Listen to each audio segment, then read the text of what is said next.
Hello tout le monde, j'espère que vous allez bien. Je suis ravie de vous retrouver aujourd'hui pour une nouvelle présentation de l'un de mes jeux de ma cartothèque, donc de ma collection de tarot et d'oracles. Et aujourd'hui, je vous présente le dernier jeu Petit Lenormand que j'ai dans ma collection, puisque je vous en ai déjà présenté 4.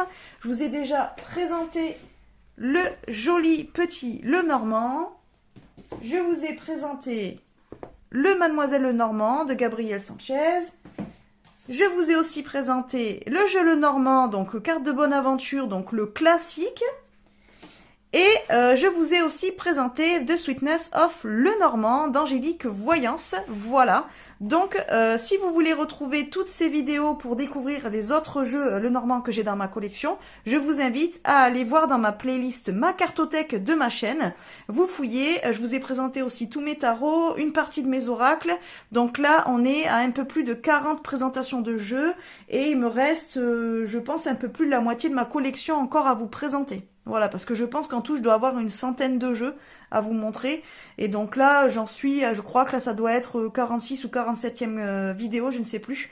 Donc voilà, n'hésitez pas à aller fouiller et à aller découvrir les jeux de ma collection. Voilà. Mais aujourd'hui, on va parler des Rêves enchantés de Lenormand, ou qui est plus connu sous le nom de Gilded Reverie of Lenormand de Kiro Marchetti, aux éditions Exergue. Donc je pense que celui-là, vous le connaissez, on l'a déjà vu dans beaucoup de vidéos de guidance. D'ailleurs, moi, je l'ai découvert dans une vidéo guidance il y a déjà quelques années. Je sais pas, quand j'ai vraiment recommencé à me mettre à fond dans la cartomancie de manière quotidienne, je regardais des vidéos sur YouTube et du coup, j'ai découvert ce jeu-là. Et j'ai mis un petit peu de temps à me le trouver. Mais voilà, celui-ci, donc je l'ai trouvé sur Vinted. Voilà, je l'ai acheté d'occasion. Je sais plus combien je l'ai payé, mais je l'ai pas payé très cher. Sinon, son prix est de 18 € normalement. Voilà, donc il n'est pas non plus excessivement cher. Mais il y a un petit moment, au début quand je le cherchais, il était plus trop disponible. On le trouvait sinon d'occasion, mais assez cher. Et puis je pense qu'il avait dû être réédité, donc on le retrouvait plus facilement. Mais voilà, en tout cas, pour ce jeu-là, je pense que certains d'entre vous le connaîtront. Mais bon, pour ceux qui ne le connaissent pas, vous le découvrirez dans cette vidéo. Voilà. Alors, au niveau du boitage, on est sur quelque chose de plus grand que le The Sweetness of Lenormand. Je vais éternuer, pardon. Pardon, je suis désolée, je coupe pas au montage, hein. Je m'embête pas. Donc voilà, au niveau de la boîte, hop, elle est un poil plus grande, donc les cartes, elles sont un petit peu plus carrées. Le format est plus carré que celle-ci, mais moi j'aime bien la taille aussi, le format pour moi est bien parce que ce sont des petites cartes, donc il est facile à manipuler. Et puis vous pouvez quand même emmener la boîte un petit peu partout, voilà, ça reste des jeux vraiment sympas à pouvoir mettre dans un sac ou autre. Voilà, ils sont... le format est bien quoi, enfin moi c'est les formats que je préfère. Donc après vous avez une petite languette aimantée sur le côté. Donc voilà, ça fait un petit coffret comme ceci. Voilà, et après il s'ouvre sur le dessus, un petit peu comme un livre, voilà. Mais d'abord, on va aller voir ce qu'il y a écrit au dos de la boîte, comme d'habitude. Donc on nous dit, les Rêves enchantés perpétuent la tradition divinatoire de Mademoiselle Lenormand. Les images de cette version inédite sont conçues pour respecter le jeu original tout en offrant une représentation contemporaine. Dans ce coffret, vous découvrirez 47 cartes, révélant le talent de l'auteur et illustrateur Kiro Marchetti, dont le travail numérique fantastique est saisissant de beauté et de créativité. Grâce au livre d'accompagnement de 96 pages, vous trouverez la signification de chaque carte et les différentes méthodes de tirage originales qui vous permettront de réaliser une lecture à la fois efficace et nuancée. Laissez les cartes vous conter leur histoire et ce faisant découvrez la vôtre. Alors oui, Kiro Marchetti a fait un jeu de 47 cartes puisque normalement donc un petit Lenormand traditionnel, si vous avez vu mes autres vidéos ou si vous connaissez le système Lenormand, vous savez que normalement il est que de 36 cartes le jeu et lui il en a rajouté du coup 36, 9 si je compte bien. Non, 11. 36, 37, 38, 39, 40, 41, 42, 43, 45, 46, 47, 11. Voilà, la fille carrément nulle en maths, vous pouvez le voir en vidéo. Donc voilà, il a rajouté lui des cartes. Donc c'est pareil, si vous êtes un féru que du jeu Lenormand vraiment dans son authenticité, vous pouvez bien évidemment mettre les cartes supplémentaires de côté et ne pas les utiliser. Personnellement, moi j'aime bien les cartes qu'il a rajoutées parce que elles donnent une autre dimension au tirage et je trouve qu'elle apporte des nuances et des détails que l'on n'aurait pas sans ces cartes-là. C'est-à-dire qu'elles sont vraiment complémentaires au jeu et j'avoue que moi je les aime bien, donc j'utilise le jeu avec les cartes supplémentaires. Mais après, vous, si vous ne voulez utiliser que les 36 cartes traditionnelles du Lenormand, ben vous les mettez de côté, vous ne les utilisez pas, hein, tout simplement, hein, ça marche aussi, il n'y a pas de problème. Après, c'est à vous de trouver votre propre pratique et de faire ce que vous voulez avec votre jeu. C'est votre jeu, votre pratique. Donc je vais vous montrer ça. Alors, Kiro Marchetti, bon, c'est pareil, il y en a qui aiment, il y en a qui aiment pas. Voilà, bon, écoutez, moi je trouve sympa son univers. Voilà, donc ça me dérange pas, je trouve que son jeu, il a très bien réussi, donc voilà. Alors, au niveau du livret, donc voici le livret. Alors, ce jeu-là, est-ce qu'il y a la date? Alors, vous voyez, celui-ci, il est de 2019. Voilà, pour la traduction française. Donc, il a déjà quelques années. Hein. Vous voyez, on est en 2024, mais on le trouve encore facilement. Hein. Donc, après, là, vous avez un sommaire. Voilà. Donc, on a une préface donc, qui nous parle de Tally Goodwin. Donc là, après, on a introduction à la nouvelle édition des Rêves Enchantés de Lenormand.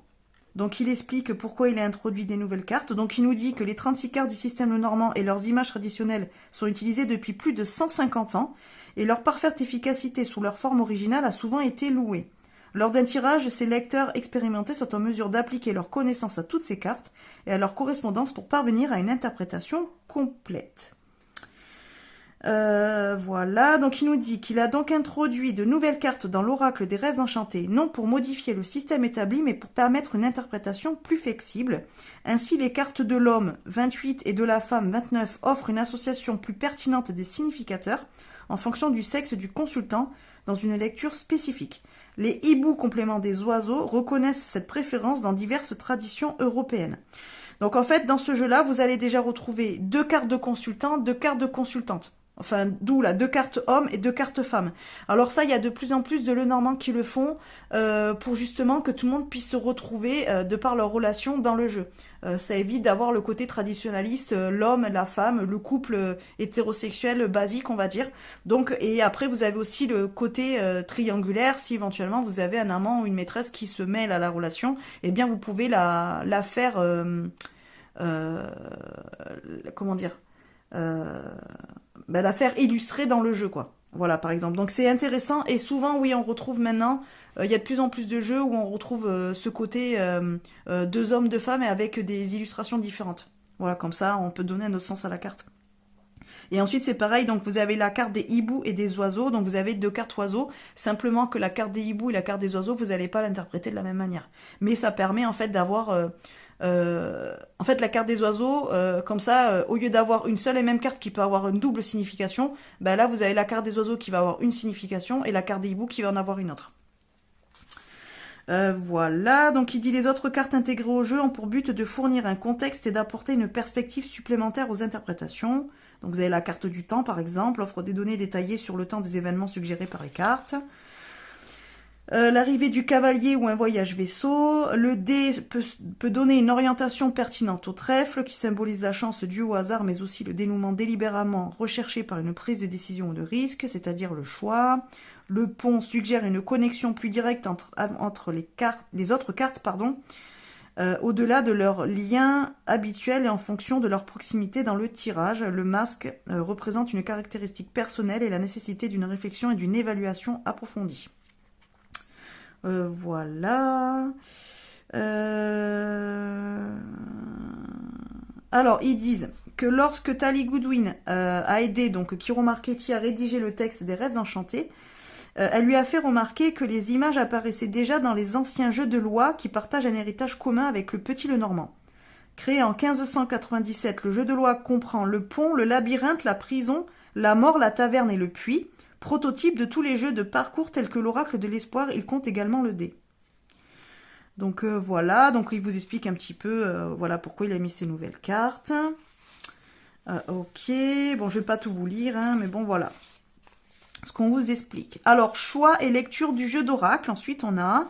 Donc il nous dit de nombreux ouvrages du système Lenormand proposent d'excellentes informations sur l'histoire des cartes et les manières de les interpréter. Je voudrais me concentrer ici sur la question du choix du jeu et de la méthode de lecture. Cela peut sembler superflu puisque ce système comprend déjà un jeu et des instructions sur la manière de l'utiliser, mais de nombreux lecteurs cumulent au fil du temps divers oracles et s'interrogent sur les meilleurs choix d'interprétation. Tôt ou tard, la plupart s'éloignent des instructions fournies et s'intéressent à de nouvelles sources d'informations afin d'améliorer leurs compétences grâce à un contenu plus approfondi. Donc voilà, quel jeu et quelle approche sont les meilleurs. Donc là, bon, il donne un petit peu son avis sur sa manière d'utiliser les cartes, machin, tout ça. Donc bon, je vais pas tout lire, hein, évidemment. Voilà. Alors ensuite, on a signification des cartes. Alors, donc là, pour les cartes, vous n'avez pas d'illustration de la carte. Vous avez simplement le numéro et le nom. Donc là, par exemple, vous voyez numéro 1, le cavalier. Donc, ça nous explique, voilà, j'apporte toujours des nouvelles, observez ce qui m'entoure pour découvrir ce qu'elles contiennent, je peux venir vous rendre visite ou vous offrir de véritables changements, je suis rapide et toujours en mouvement, si une carte négative apparaît à mes côtés, il est probable que vous n'appréciez pas la réponse. Voilà. Donc là, après, ça nous explique l'interprétation, en fait, hein, de la carte du cavalier. Donc ça, après, vous avez pour toutes les cartes... Donc les oiseaux. Ah oui, alors là vous avez le bouleau, la verge, ou alors vous avez le fouet, souvent. Donc ça dépend des noms, mais vous pouvez retrouver plusieurs noms différents à la même carte. Alors les oiseaux, par exemple, il nous dit quoi? Donc les oiseaux, c'est un appel téléphonique, un texte ou un rendez-vous. Tel est mon mode de communication. Je participe à des réunions, des entrevues et j'adore négocier. Je peux être votre frère, sœur, votre amant, amante, votre compagnon, compagne. Je symbolise les couples. Et les hiboux, donc la carte des hiboux symbolise aussi la communication, mais généralement de nature moins frivole. Le hibou peut partager sa sagesse ou vous exhorter à écouter les propos de vos aînés ou de vos amis érudits. Il peut également vous souffler de rechercher autour de vous d'autres signes essentiels. Donc en fait, moi les oiseaux, souvent dans plusieurs jeux, hein, dans plusieurs, voilà, enfin ça se dit beaucoup dans le monde de la cartomancie. Les oiseaux en général, on y met la signification de bavardage, de commérage. Voilà, c'est les gens qui papotent un petit peu sur vous. Et dans le Lenormand aussi, moi j'y rajoute par exemple cette association aux réseaux sociaux. Donc tout ce qui va être message reçu, donc mail, SMS, coup de téléphone, mais voilà, tout ce qui peut être dit aussi via les réseaux sociaux. Par exemple, moi ça va être mon interprétation. Et les hiboux, donc je suis d'accord avec un petit peu ce qu'il dit. Moi les hiboux, je vais y voir plutôt comme un message plus spirituel. Voilà, peut-être que vous allez recevoir un signe ou un message, voilà, par exemple des mondes invisibles, des choses comme ça, puisque le hibou c'est comme la chouette, ça représente plus la sagesse. Et donc voilà, moi je vais le représenter plus de cette manière-là. Ça va être un message plus, oui, plus spirituel en fait que les oiseaux. Les oiseaux, ça va être plus dans la matière, plus concret. Les êtres vivants, on va dire, et la communication avec les êtres vivants, on va dire. Et les hiboux, ça va être la communication avec les mondes invisibles. Voilà, moi, c'est un petit peu la distinction que j'en fais. Voilà, mais après c'est ma propre signification. Vous pouvez ne pas être d'accord. D'ailleurs, n'hésitez pas à me dire en commentaire si vous avez ce jeu-là, comment vous interprétez les hiboux et les oiseaux, la différence que vous en faites. Donc voilà un petit peu pour toutes les cartes. Ok, donc là ensuite on a les autres cartes qui sont rajoutées.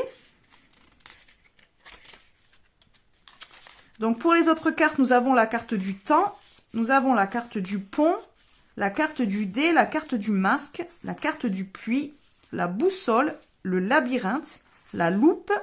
Voilà, c'est déjà pas mal. Après, donc vous avez comment utiliser les cartes additionnelles. Donc ça vous explique comment les utiliser. Voilà, donc ils disent par exemple, ces 11 cartes peuvent s'utiliser de différentes manières. Les cartes hommes et femmes, ils peuvent remplacer les cartes originales si vous préférez leur design, être utilisés pour des consultants de même sexe ou intégrés au paquet des 36 cartes traditionnelles lors d'une lecture impliquant plusieurs personnes. Si vous le souhaitez, la carte hibou peut remplacer la carte des oiseaux ou être incluse dans le jeu. Ces significations la distinguent de celle des oiseaux. Après, c'est pareil, si par exemple vous voyez que le design de la carte des hiboux vous plaît plus, bah, vous pouvez garder la carte des hiboux dans le jeu, enlever l'autre des oiseaux, et vous en faites la même signification que les oiseaux. C'est simplement qu'au lieu d'avoir des oiseaux type mésangeois dessus, bah, vous allez avoir des hiboux, quoi. Voilà.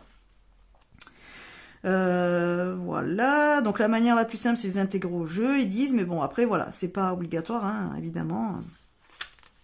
Et ça vous fait juste que si vous changez, si vous faites un grand tableau, ben forcément, vous allez plus avoir 4 lignes de 8 cartes et une ligne de 4 cartes.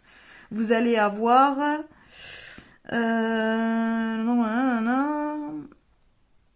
Alors, vous pouvez faire selon un tableau 3x3, donc où on rend... Alors, dans un grand tableau, ils disent 8 x 4 plus 4. Vous pouvez ajouter 2 rangées de 4 cartes sous le tirage initial ou une rangée supplémentaire de 8 cartes au-dessus de la dernière rangée de 4. Donc, ça veut dire que vous pouvez faire... Ah oui, donc, oui, ok. Vous faites donc 8, 8. Enfin, vous faites 8 cartes, 8 cartes, 8 cartes, 8 cartes, 4 fois. Et vous faites donc une rangée supplémentaire de 8 et une autre du coup de 4.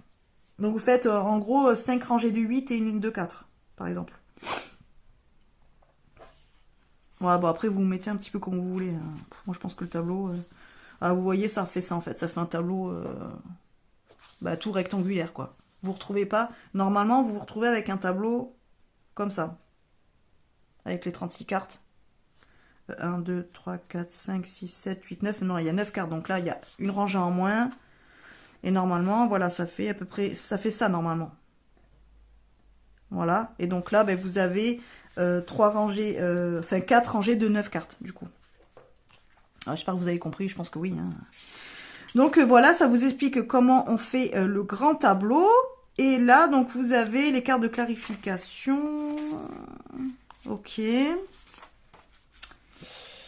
Voilà, alors les tirages. Donc on a le tirage simple à 9 cartes qui vous est expliqué. Voilà. Le tirage du jour. Avec un exemple de lecture à chaque fois. Donc si vous êtes débutant, ben, ça vous montre un petit peu comment on utilise. Et après ça c'est le tirage de la plaque de chocolat. Donc vous avez une section carrière, savoir, richesse, famille, santé, relations. Ouais, c'est pas mal. Voilà. Et donc avec un exemple de lecture aussi. Voilà pour le livret, mes amis. Allez, du coup, on passe aux cartes. Alors, les cartes, ça, c'est le dos. Moi, je l'aime bien. Je le trouve sympa. Voilà, il est un petit peu kitsch, mais moi, je le trouve joli. Vous avez des bordures dorées. Bon, ben, comme vous voyez, ça s'abîme. Hein. Bordure dorée, quoi. Voilà, bon, c'est normal. Et donc au niveau des cartes, bon, ben c'est voilà, du classique mass market quoi. Voilà, l'épaisseur est bien, l'épaisseur est bonne, elle se plie bien. Est-ce que vous pouvez faire un éventail correctement? Ah, je crois que c'est ma table aussi qui glisse pas bien. Bof, bof. Ça fait comme celui que je vous ai présenté dans ma dernière vidéo, là, le Sweetness of le Normand. Il s'étale pas très bien. Bah, après, c'est peut-être ma table aussi. Hein.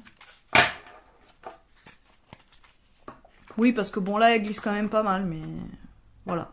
Mais bon, il y a des jeux qui se mettent mieux en éventail, j'avoue. Au niveau de la taille, donc on est sur des mains, mais moi, je peux les battre quand même dans ce sens-là, ou sur le dessus, mais là, je les bats sur le côté. Parce que la taille, pour moi, elle est pas parfaite, mais elle est très bien. Voilà. Voilà, les amis, pour la qualité des cartes.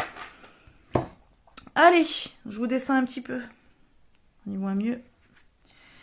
Alors là, c'est pareil. Donc, on n'a pas le nom des cartes sur ces cartes-là. Vous avez juste le numéro et vous avez la petite vignette qui correspond à la cartomancie traditionnelle.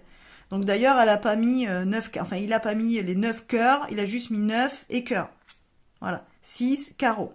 Voilà. Un peu le même principe que sur The Sweetness of le Normand.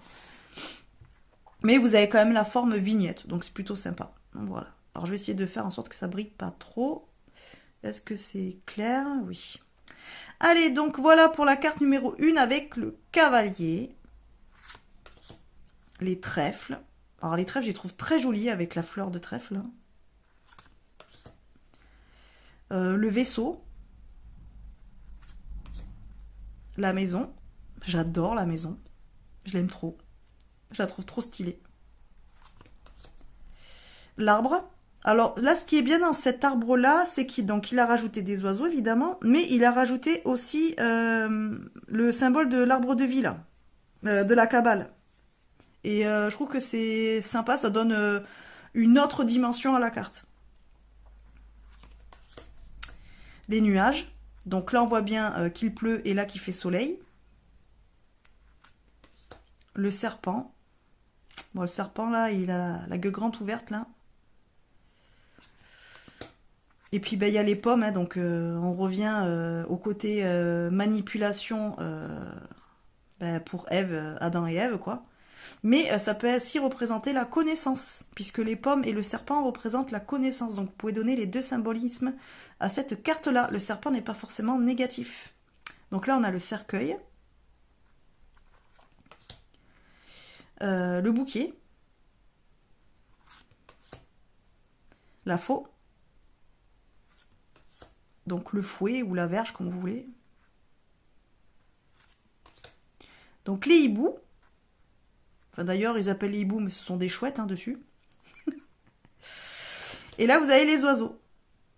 Je la trouve trop jolie aussi, la carte des oiseaux. J'aime beaucoup. L'enfant. Le renard.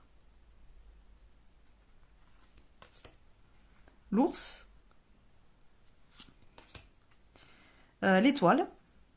Avec les signes astrologiques, là. Donc il a rajouté quelques symbolismes qu'on ne retrouve pas forcément dans d'autres jeux, je trouve sympa. La cigogne. Le chien, il est trop mignon. J'aime trop, avec sa petite babale. La tour. Très sympa aussi. Alors ça fait très, très féerique, quoi. Ça fait très ben, conte de fées. Mais après, voilà, moi j'aime bien. Je trouve très joli. Le jardin. Donc là, vous voyez, on a la fontaine et l'espèce de patio, là. Comme on retrouve dans beaucoup de cartes. Le mont ou la montagne. Ou les montagnes. Le chemin ou les chemins. Donc là, vous voyez, on a deux escaliers. Donc on a bien cette notion de faire un choix. Qu'on ne retrouve pas forcément dans tous les jeux, mais dans celui-ci, oui. Les souris. Qui sont bien en train de grignoter. Le cœur. Donc là, vous voyez, ça fait quand même très, très représentation amoureuse sentimentale. Hein. L'anneau, alors l'anneau qui est juste trop bling bling, mais il est super joli. Le livre, donc qui est fermé, et il y a carrément presque un verrou aussi dessus. Donc là, ça fait vraiment les secrets, parce que ça fait vraiment journal intime. La lettre, cette lettre-là, d'ailleurs, elle est ouverte. Normalement, on retrouve souvent les lettres qui sont cachetées et fermées, donc qui n'ont pas été ouvertes encore. Donc là, vous avez une carte, la première carte homme. Et donc là, vous avez la deuxième. Donc vous voyez, celui-là, il fait plus sexy, quoi. C'est pas, vous voyez, c'est pas le même... vous allez pas interpréter cet homme-là et cet homme-là de la même façon. Voilà, lui, il est plus caliente que lui, quoi. Lui, c'est le mec romantique, le mec bien. Lui, ça peut être celui qui vient foutre un peu le bazar, quoi. Voilà, vous voyez ce que je veux dire? Donc vous n'allez pas l'interpréter de la même façon. Et si vous êtes dans une relation homosexuelle, ben dans ce cas, vous pouvez utiliser ces deux cartes-là, homme-homme, comme ça vous vous retrouvez bien sûr dans le tirage. Donc là, c'est pareil, vous avez la femme avec sa rose qui attend là à côté de la fenêtre. Donc voilà, la petite nana romantique. Et là, ben, vous avez ben, la copine du gars caliente, voilà quoi. Donc après, vous prenez les cartes qui vous plaisent et qui vous correspondent le mieux, quoi. Mais bon, par exemple, si vous êtes dans une question où il y a une tierce dans la relation, ben, vous pouvez la faire représenter par cette carte-là, par exemple. Donc les lys, qui sont des aromes d'ailleurs ici, et pas des lys. Le soleil, la lune. Alors là, avec cette notion de cycle. La clé. Les poissons. L'encre. Et la croix. Donc la croix, en fait, moi, celle-là me fait vraiment plus, vraiment la notion d'avoir la foi des croyances plutôt que de la tristesse ou du fardeau. Donc vous voyez, en fait, selon le jeu, je vais pas l'interpréter de la même manière. Si vous avez vu ma vidéo sur The Sweetness of Lenormand, d'ailleurs, elle le dit dans les significations des cartes. Elle utilise donc elle donne les mots-clés qui sont quasiment tout le temps rattachés à la croix, qui sont le fardeau, porter sa croix et la tristesse.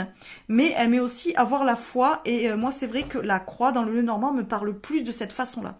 Rarement, elle me parle de tristesse ou de fardeau. On peut le voir aussi comme ça, mais souvent, moi, dans mes tirages, j'ai plus cette notion de croyance, en fait. Et d'avoir la foi. Donc là, on a le temps avec cette horloge.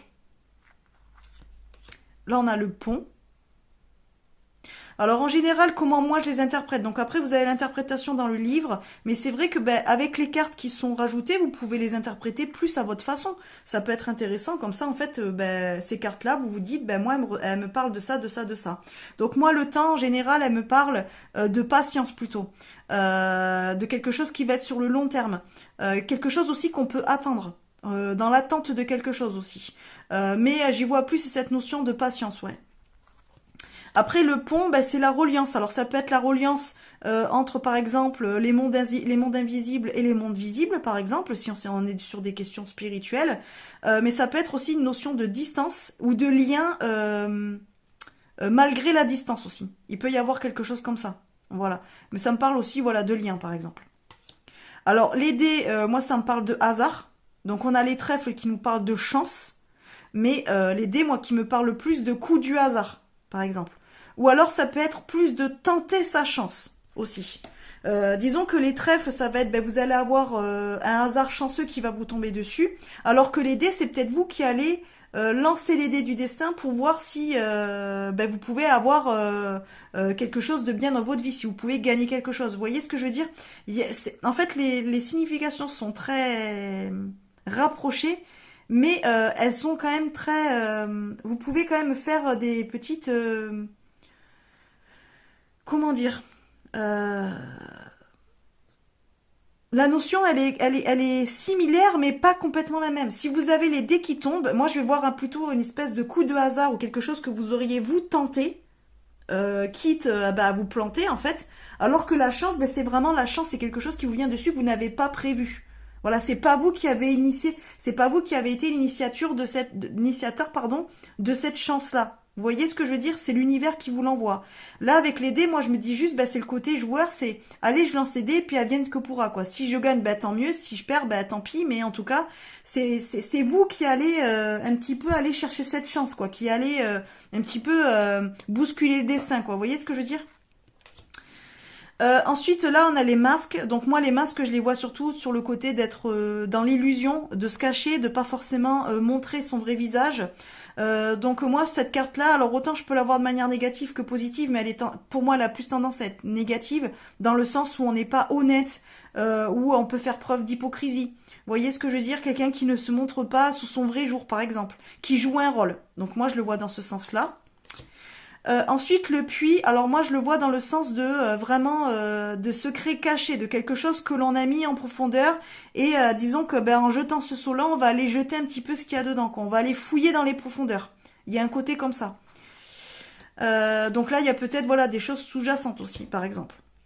La boussole, donc là, c'est plutôt trouver son chemin, être perdu, par exemple, ne pas savoir où l'on va, ou alors retrouver son nord, retrouver sa voie, par exemple. Ou se laisser guider, ça peut être aussi. Le labyrinthe, là c'est vraiment cette notion d'être perdu, de rechercher quelque chose que l'on ne retrouvera pas forcément. Il peut y avoir de ça aussi. Voilà, le labyrinthe, alors elle est ni positive ni négative, mais je le vois plutôt quand on est dans une espèce de... Voilà, dans une période de notre vie, ou alors on tourne en rond, ou alors on cherche quelque chose sur lequel on n'est pas sûr de tomber. On sait pas trop où on va, on est un petit peu déboussolé. Alors on a la boussole qui juste avant, mais c'est un petit peu ça quoi. Voilà le labyrinthe. Et la loupe pour moi c'est regarder plus les choses en détail. Donc être plus faire attention, être plus attentif. Sur le fait d'aller vraiment voir dans les détails. Par exemple, si on parle d'un contrat à signer, je vais vous dire, si vous avez la loupe, je vais vous dire, attention, regardez bien les petites lignes, parce qu'il y a peut-être quelque chose qui se cache sur ce qu'on voit, quoi. En fait, allez vraiment, voilà, lire les petites lignes et tout, parce qu'il y a peut-être quelque chose de caché que vous n'allez pas voir et vous pourriez risquer de vous faire avoir. C'est pareil, par exemple, regarder à la loupe une situation, donc peut-être plus approfondir le sujet, par exemple. Et par exemple, bah, si c'est sur de l'ordre relationnel, bah, peut-être mieux apprendre à connaître la personne. Ou alors bah, essayer de la regarder plus dans les détails parce que peut-être que cette personne ne se montre pas forcément honnête. Et donc bah, parfois il ne faut peut-être pas se fier qu'aux apparences. Il y a un côté comme ça en fait dans la loupe. Donc voilà pour ce jeu le Normand avec ses cartes supplémentaires. Moi vraiment les cartes supplémentaires je m'en sers, hein. Comme je vous disais, je trouve qu'elles sont super intéressantes. Je trouve que c'est vraiment bien de les avoir rajoutées. Sincèrement, quand j'utilise d'autres jeux le Normand, ben, je trouve qu'elles manquent parce que je suis habituée du coup à les avoir. Bon, même si on peut faire de très bons tirages et très approfondis avec juste les 36 cartes, hein, puisque c'est la structure classique, hein, originale. Mais je trouve que voilà, d'avoir mis ces 11 cartes en plus, c'est vraiment très intéressant. Surtout si on fait des tirages relationnels, ben, d'avoir les cartes supplémentaires, c'est quand même intéressant. Le fait d'avoir 2 cartes oiseaux aussi, ben, comme ça on voit plus le côté de si c'est du bavardage, du cancanage, ou si c'est plus des messages de l'au-delà, comme je vous disais, comme je vous ai expliqué. Donc ouais, moi je trouve que ce jeu, il est hyper intéressant. Alors après, on aime ou on n'aime pas les illustrations. On n'aime peut-être pas voilà le monde de l'auteur, de l'illustrateur, mais bon ça après ben c'est à chacun de choisir les jeux qui lui plaisent, qui lui plaît.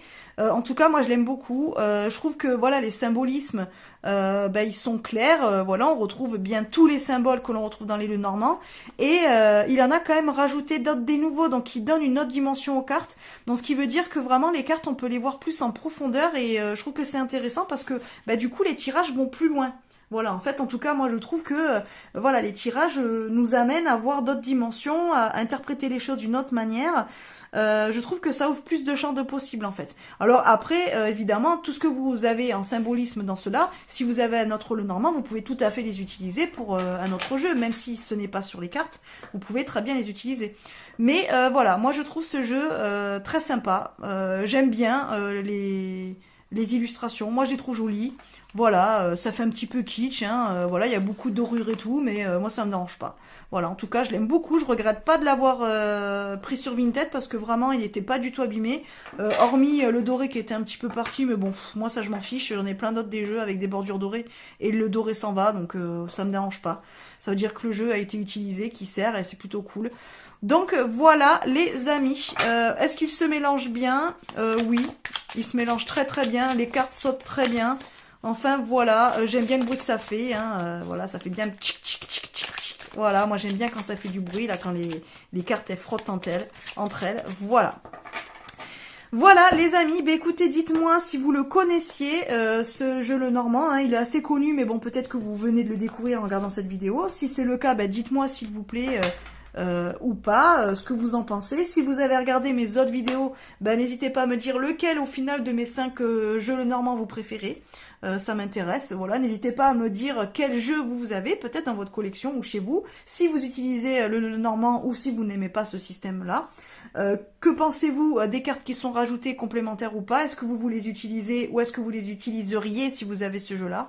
Comment vous les interpréteriez? Voilà, en fait, dites-moi tout ça en commentaire, n'hésitez pas. En tout cas, bah, écoutez, je vous fais des bisous, je vous remercie si vous êtes arrivé à la fin de cette vidéo. Évidemment, je vous propose, excusez-moi, une quarantaine de présentations de mes jeux dans ma playlist, ma cartothèque, donc je vous invite à aller fouiller dedans. Et puis, ben, comme d'habitude, n'hésitez pas à liker, à partager la vidéo et à vous abonner à la chaîne si ce n'est pas déjà fait. Je vous fais plein de bisous et je vous dis à bientôt dans une prochaine vidéo. Bye bye!